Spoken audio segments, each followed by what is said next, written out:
Assalamualaikum warahmatullahi wabarakatuh.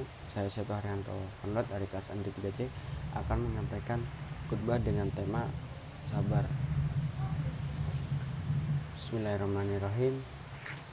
Alhamdulillahil mawajadi arda wab abda billah makani wassalatu wassalamu anil aqlani ala sayyidina Muhammadi walladhi wa ala ilaihi wassabihi wa man tabi'uhum bi ihsan.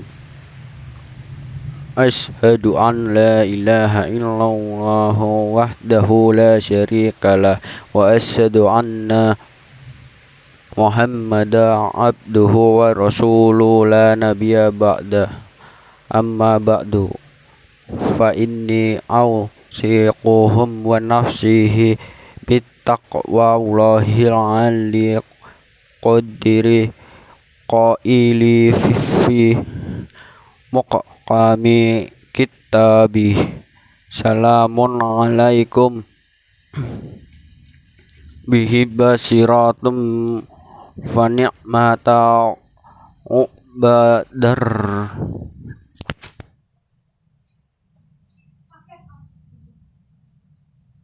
Masyira muslimin rahmatullah.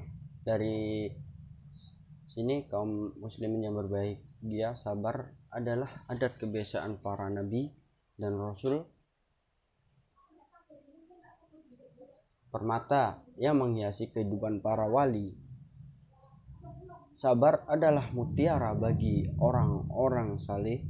Sabar adalah cahaya penerang bagi siapapun yang menampak kaki jalan menuju kebahagiaan abadi di akhirat. Menurut Imam Al-Ghazali, kata sabar sendiri dan berbagai kata turunannya disebutkan di lebih dari 74 dalam Al-Quran, di antara firman Allah yaitu Bismillahirrahmanirrahim, wala najzina ladina sabbaru ajranhum bi ahsani ma kanu ya'malun, yang artinya, dan kami pasti akan memberi balasan kepada orang-orang yang sabar dengan pahala yang lebih baik dari apa yang telah mereka kerjakan. Quran surat An-Nahl ayat 96.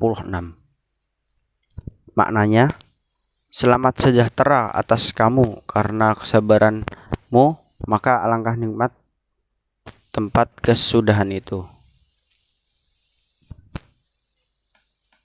Hadirin rahimakumullah, seseorang yang memiliki sifat sabar bukan berarti ia pengecut, putus asa, dan lemah dalam berucap, bertindak, dan mengambil keputusan. Tetapi sabar hakikatnya adalah menahan diri dan memaksakannya untuk menanggung sesuatu yang tidak disukai dan berpisah dengan sesuatu yang disenanginya. Sabar yang merupakan salah satu kewajiban ada 3 macam, yaitu pertama, sabar dalam menjalankan ketaatan yang Allah wajibkan kepada kita semua. Seperti contohnya pada suatu pagi hari yang suhunya udara sangat dingin, kita harus sabar dalam melaksanakan ibadah perintah Allah. Kita paksakan diri kita untuk menahan diri pada pagi hari. Juga saat tidur adalah suatu hal yang disenangi untuk kita, tapi kita tahan keinginan nafsu itu untuk kembali tidur, dan kita paksa diri kita untuk menjalankan ibadah sholat subuh. Kita lakukan semua itu semata-mata mengharap ridha Allah Ta'ala. Inilah salah satu yang disebut sabar dalam menjalankan ketaatan kita kepada Allah Subhanahu wa Ta'ala yang diwajibkan beliau.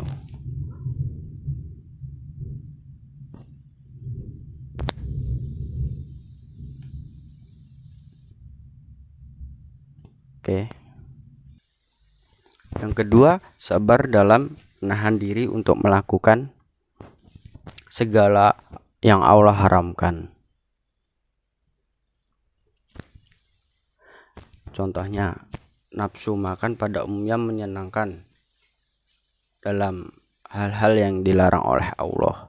Barang siapa yang menjauhkan dirinya dari kemaksiatan dengan niat memenuhi perintah Allah, maka pahalanya sangat agung, sangat besar. Para ulama sendiri juga mengatakan bahwa meninggalkan satu kemaksiatan lebih utama daripada melakukan 1000 kesunahan. Karena sebagian ulama mengatakan bahwa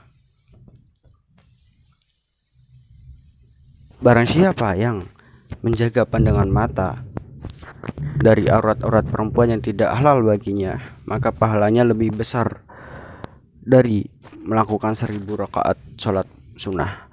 Hal itu karena sabar dalam meninggalkan perkara haram itu menuntut perjuangan yang luar biasa berat, yaitu perjuangan melawan setan yang selalu menghiasi kemaksiatan seakan-akan ia adalah sesuatu yang sangat indah dan mempesona, dan perjuangan melawan hawa nafsu yang seringkali mengajak manusia tenggelam dengan dosa dan keburukan.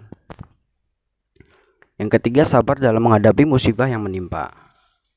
Musibah jika dihadapi dengan sabar akan meninggalkan derajat atau menghapus dosa. Musibah banyak macamnya. Salah satunya perilaku buruk orang lain pada kita adalah musibah. Begitu juga penyakit yang kita derita, kemiskinan, kecelakaan, kemalingan, kehilangan harta benda, kebakaran, dan lain sebagainya. Rasulullah SAW bersabda bahwa berbunyi, ma yusibu muslimina nasobi wala wasobi wala hammi wala wazani wala adda wala qammi hatta syauqata yusaqu illa kaffarallahu bima min khatayahu, rawahu Bukhari. Yang artinya, tidaklah seorang muslim tertimpa keletihan dan penyakit, kekhawatiran, kesedihan, gangguan, dan kesusahan, bahkan duri yang melukainya, melainkan dengan sebab itu semua Allah akan menghapus dosa-dosanya. Hadis riwayat Al-Bukhari.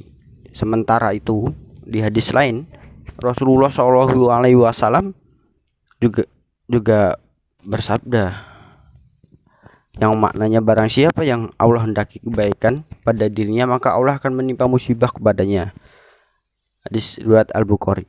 Jadi orang-orang yang dihendaki baik oleh Allah, ia akan ditimpa musibah dan diberi kekuatan oleh Allah untuk bersikap sabar dan menanggung dengan menghadapi musibah yang menimpanya. Sabar dalam menghadapi musibah artinya musibah tidak menjadikan seseorang tersebut sesuatu yang dilarang atau diharamkan oleh Allah. Seseorang yang ditimpa kemiskinan misalnya, jika kemiskinan yang menimpakan tidak menyebabkan mencari harta dengan cara mencuri, merampok, korupsi, dan perbuatan lainnya yang diharamkan Allah, maka artinya ia tetap bersikap sabar dalam menghadapi musibah dan kemiskinan menimanya. Musibah yang menimpa terkadang tidak hanya menyebabkan seseorang melakukan perbuatan haram, bahkan lebih baik dari itu terkadang menjadikannya melakukan atau mengucapkan perkataan yang menjerumuskan pada kekufuran, seperti orang yang ketika anggota keluarganya itu meninggal, ia mengatakan bahwa Allah zalim, Allah tidak adil, Allah bukan Tuhan yang berhak disembah, dan perkataan lain yang membatalkan keislaman dan keimanannya. Na'udzubillahi min dzalik. Hal yang demikian wajib kita hindari. Ma'asyiral muslimin rahimakumullah. Seseorang yang memahami ilmu agama dengan baik dan memegang teguh ajaran Islam sebagaimana mestinya, maka musibah yang menimpa tidak akan menambah kepadanya kecuali sikap sabar dan meningkatkan ibadah kepada Allah.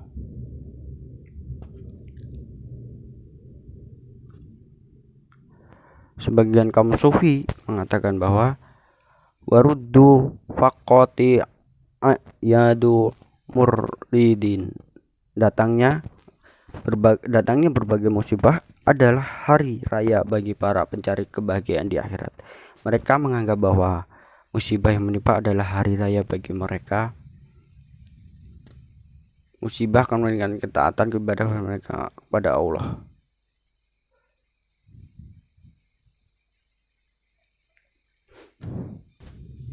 Ma'asyiral muslimin rahmatullah.